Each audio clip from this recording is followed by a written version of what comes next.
According to a 2018 article by Psychology Today, there have been 514 recorded female serial killers since 1910, and approximately 17% of all serial homicides in the United States are committed by women.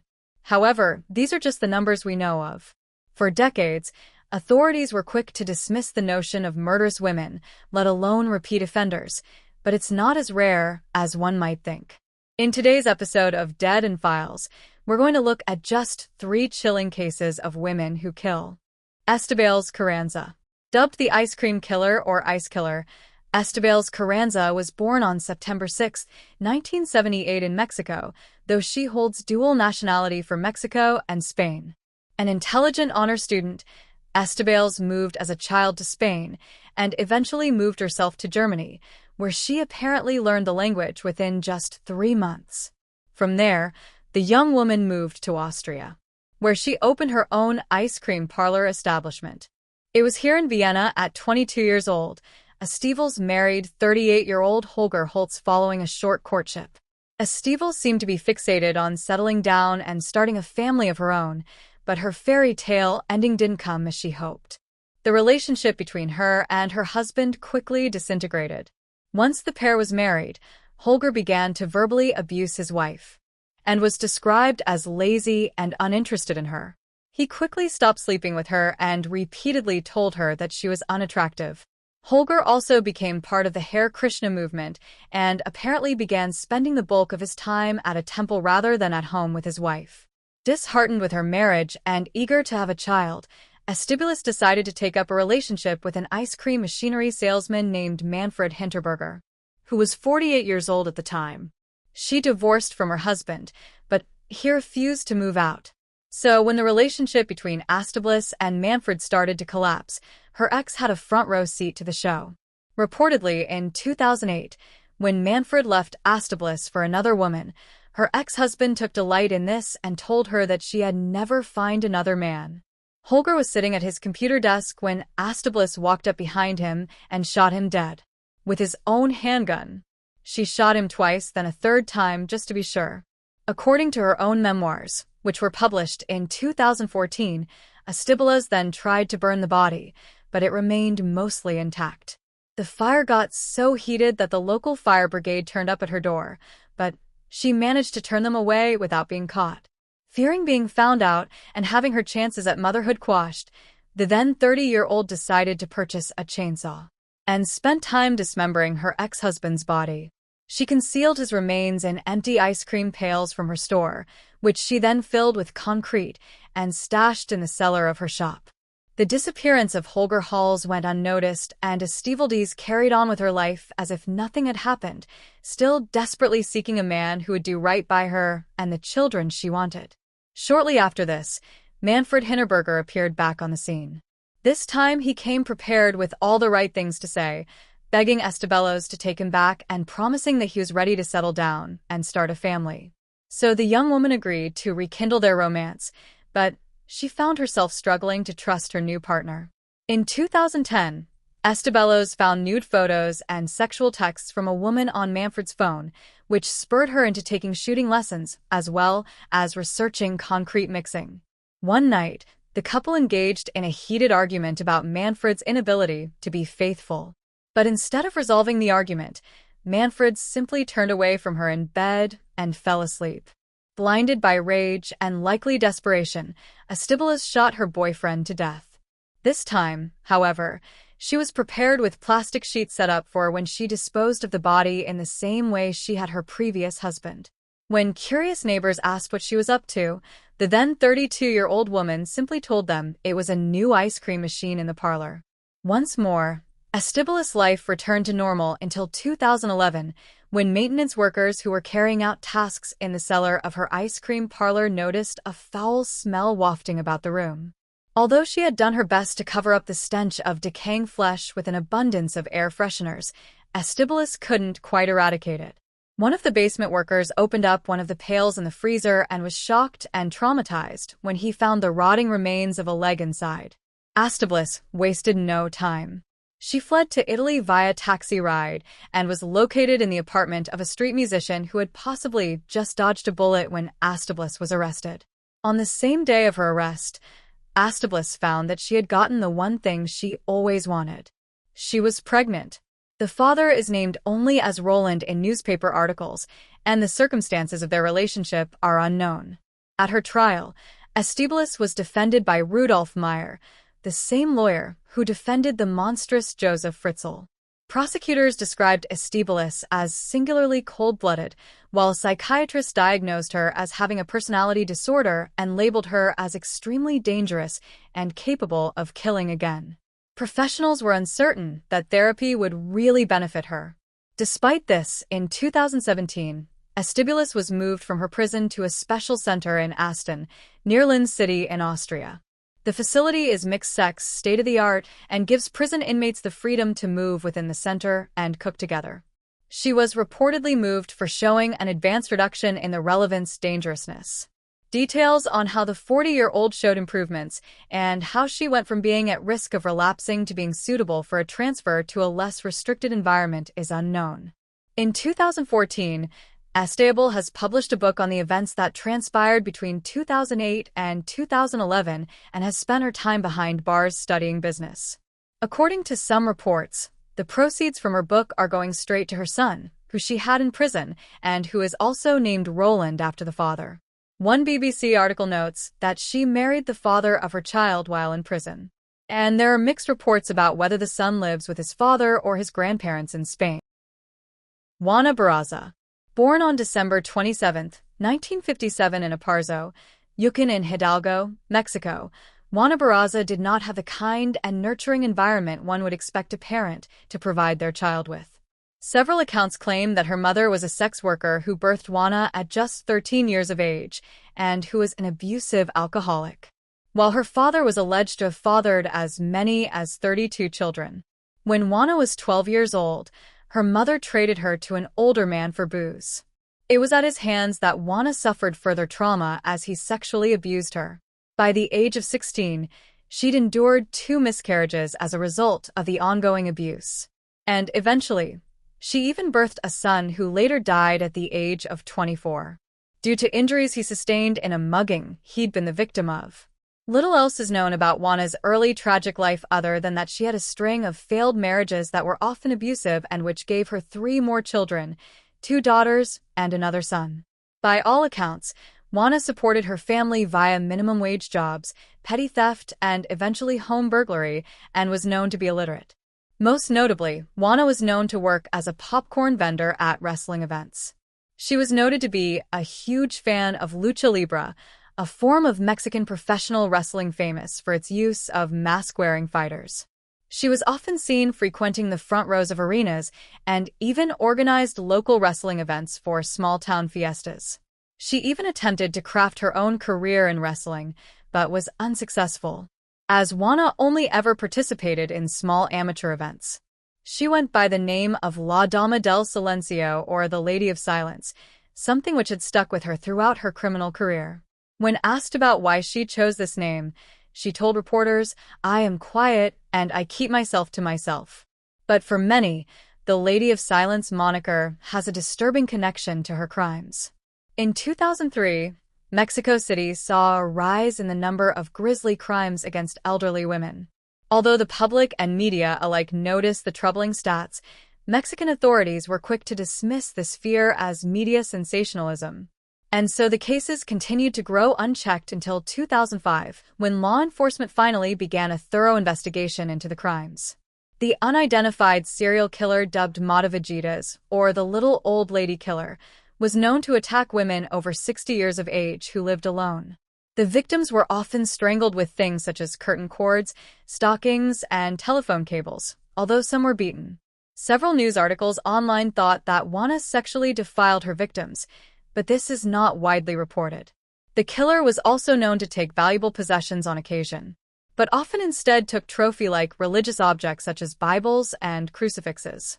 At one point, authorities thought that there were perhaps multiple killers involved and were thrown off by a red herring during the investigation when they discovered that several of the victims owned the same print of a painting from the 18th century. Thus, for a period of time, they were chasing down false leads. Mexican law enforcement agencies profiled that the killer was a man confused about his sexual identity and had likely been abused at the hands of his mother or grandmother, thus leading to the brutal nature of the crimes, which indicated a burning hatred for his victims.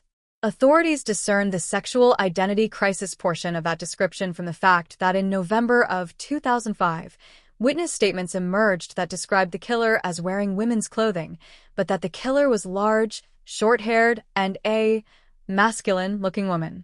This profile teamed with the fact that authorities believed the killer was likely a transvestite male, perhaps because of their own prejudices against the idea of women being serial killers, led them to pulling in around 49 transvestite sex workers for questioning. This in turn caused much upset and outrage among the LGBTQ community and the media, with journalist Joe Tuckman of The Guardian describing the actions of law enforcement as ham-fisted.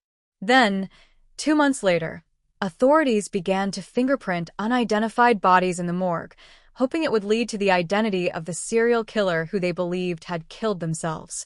Strangely, authorities felt that if the killer was a woman, she would not have been able to shoulder the guilt of all the crimes she'd committed. Finally, in January of 2006, law enforcement made the breakthrough that they needed when a suspect was arrested fleeing the home of one of the latest victims. The victim was an 82-year-old woman who'd been strangled to death with a stethoscope. The elderly woman's lodger saw the killer leave just before stumbling over the deceased's body, and the suspect was detained by passing police and neighbors. It was a surprise to the media and the law enforcement when the killer turned out to be the mother of 4, Juana Barraza, who was 48 years old at the time. With her conservative attire and neat cropped hair, she resembled the composite images of the suspect and was found carrying pension forms, a stethoscope, and a fake social worker ID card. The nail in the coffin for Juana was when authorities searched her home and found newspaper clippings of her crimes, neatly stored away, as well as objects taken from the crime scenes. Juana had made her way into the homes of some of the most vulnerable people by posing as a government official and offering them sign-ups to welfare programs. Whilst with others, she reportedly offered to do part-time work for them, such as cleaning and cooking. It was believed that Juana prowled neighborhoods looking for elderly women who lived alone. Upon being caught, Juana's fingerprints connected her to at least 10 other murders. Some sources report that she went on to confess to 4, but most reports that she only confessed to 1. The murder of Ana Maria de los Reyes, the victim of the murder she committed just before being caught. She claimed she'd gotten angry at the elderly woman, and that she lashed out due to the lingering resentment she had for her own mother, who died in 1980. Juana denied involvement in all other cases. Prosecutors attempted to charge her with 27 deaths, and during her trial in the spring of 2008, they alleged that she was responsible for as many as 40. Meanwhile, her defense argued that Juana was being used as a scapegoat to con the media and local civilians and argued that she was mentally unfit. This, however, fell through.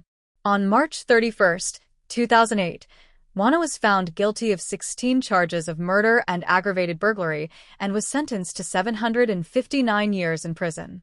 At the time of her arrest, Juana had her 2 youngest children living at home with her, one aged 13 and one aged 11. Both were sent to live with their older sister, who had married and left the house early on in life, but had stayed close to her mother. According to all sources, Juana had healthy, functioning relationships with her children, and they're described as being friendly and well-mannered. In prison, Juana married 74-year-old inmate Miguel Angel, who was serving a life sentence for murder. The pair had dated via mail, meeting for the first time on their wedding day. Reportedly, the couple saw each other 3 times afterwards, totaling just 2 hours. The marriage crumbled in less than a year. Juana is Mexico's first recorded female solo serial killer and will likely spend the rest of her days in prison. She will be technically eligible for parole in 2058, at which time she would be 100 years old.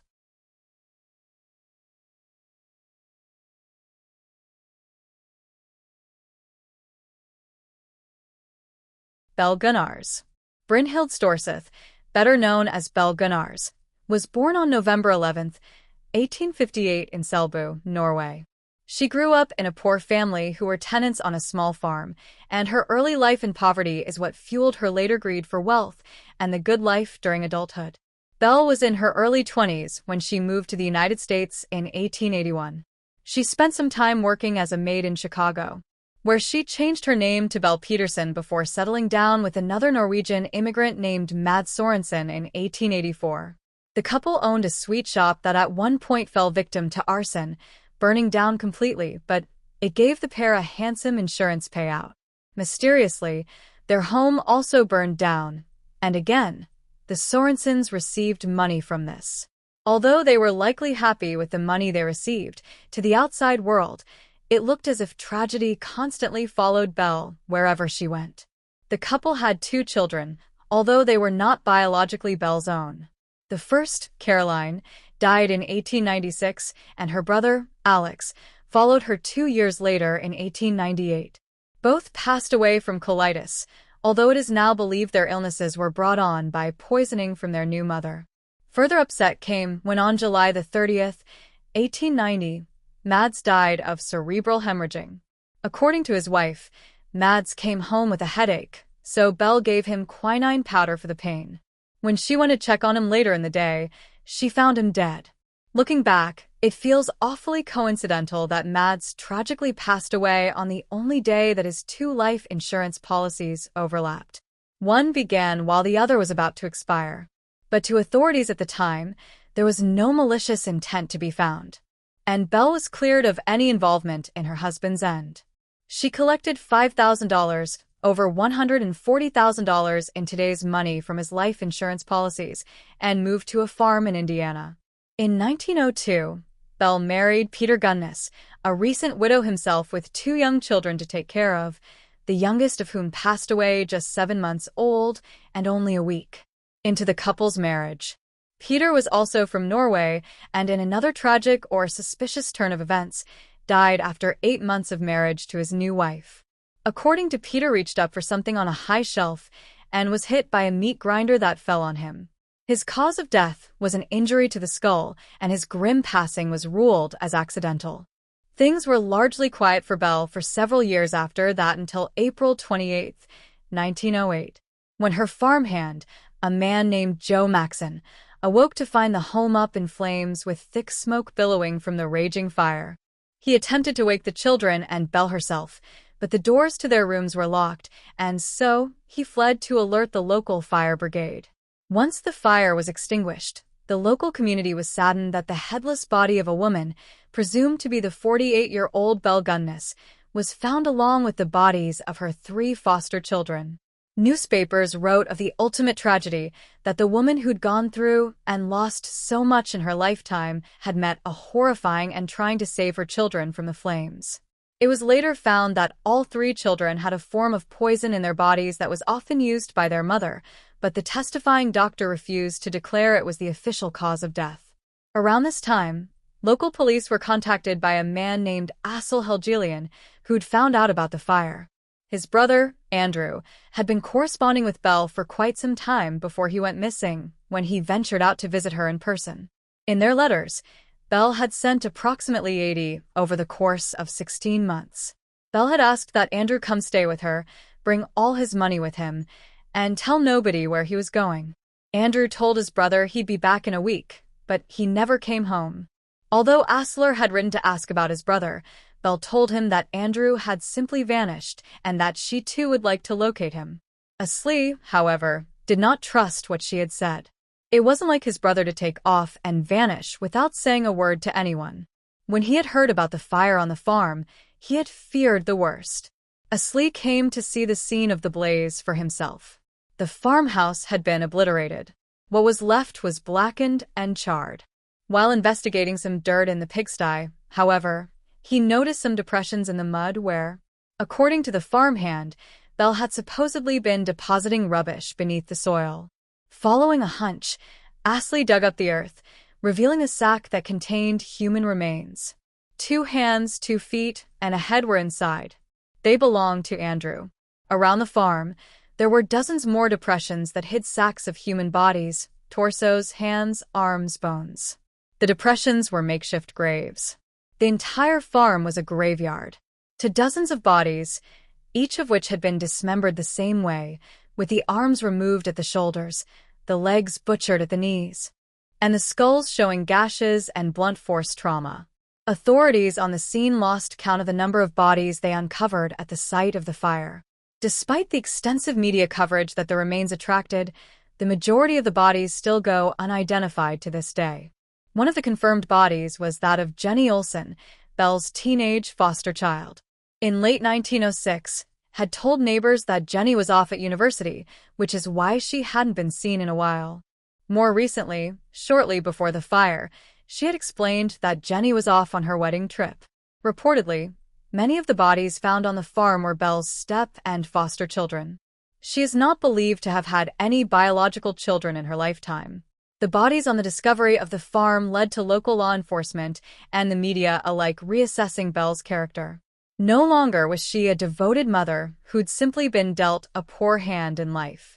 Now she was a serial killer, covering up her grisly crimes in the most gruesome fashion imaginable. While it has often been said that 40 bodies were found, modern researchers estimate that in actuality it was between 10 and 14 bodies that were found, possibly even more. In November of 1908, Ray Lamphere, Belle's 38-year-old former farmhand and on-again off-again lover, was convicted of arson in connection with the farm fire. A heavy drinker and gambler, Ray had been hired by Belle in August of 1907. His defense at the trial claimed that Belle was still alive. Ray reportedly later told law enforcement that Belle would put up adverts in Norwegian papers seeking male companionship, only to rob and kill the men who responded and visited her farm. Apparently, she even asked him to set fire to the house with the children inside and explained that she had faked her own death. Belle had gotten frightened by the idea of a Slee coming to look for his brother, and so she had put a plan into motion. However, the couple had recently feuded. In the 6 weeks prior to the fire, Belle had issued for legal actions against her former farmhand. Ray was found guilty on 2 counts of trespassing, but Belle failed to have him declared insane or to get a peace bond to protect herself and her property. It's been theorized by online sleuths that Ray and Belle were partners in crime, carrying out the scheme together, but that Ray had grown jealous of Andrew and everything had spiraled out of control afterwards. Many believe that Belle considered Ray to be too poor to be an adequate suitor for herself. While there are some who believe that Belle died in the fire that day along with her foster children, many believe that she successfully faked her own death and lived out the rest of her days in another state, avoiding police detection. Much of this idea comes from the fact that although Belle's scheme earned her the modern-day equivalent to tens of thousands of dollars per kill, there was only $700 left in her bank account following the fire. It's also been reported that on the 27th of April, 1908, the day before the fire, Belle kept her children home from school and bought kerosene.